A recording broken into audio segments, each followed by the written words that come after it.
Саламатсыздар ма менің көрермендерім? Қош келдіңіздер жаңадан қосылып жатқан көрермендерім. Мен бүгін слива вареньесінің оңай әзірлеу жолын көрсетемін. Сіздерге менің рецептім ұнаса лайк басып, комментарий жазып тіркеліп кетіңіздер. Мен алхорны жуып тазалап қойдым. Енді осы алхорны, бұл жерде 2 килограмм алхоры, осы алхорны ортасына тесіп, сүйегін алмаймын. Осылай вилкамен 4-5 жерінен тесемін. Сөйтіп бәрін тесіп болғаннан кейін бетіне шекер салып қоямын. Сливамды тесіп болдым, енді бетіне шекерімізді салып қоямыз.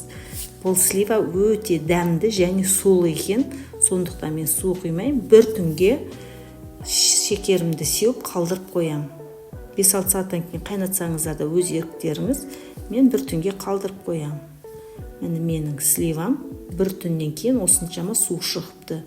Енді осыны газге қойып 10 минут қайнатып алам. Кейбір сливалар өте қышқыл болады, сол қышқылдығына қарай шекерлеріңізді қоса бересіздер. Мен 10 минут қайнатып алдым қатты отта. Енді осының көбіктерін алып, астын өшіріп қоям. Светі өте әдемі, розовый. Және тәтті екен, өте тәтті екен слива. Одан кейін 4-5 сағаттан кейін тағы да бір жарты сағаттай баяу отта қайнатамда банкілеріме салып жауып ала берем.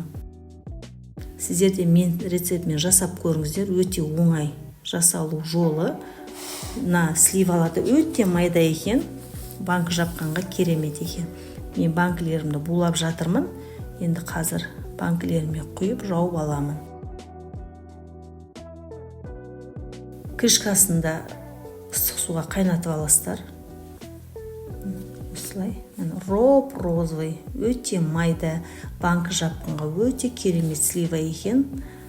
Мен өзім сливаны өте қатты жақсы көргендіктен жылда слива обязательно жауып алам.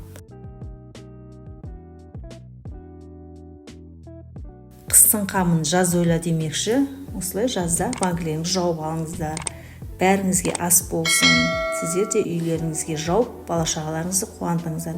Түсі өте розовый, өте керемет болған.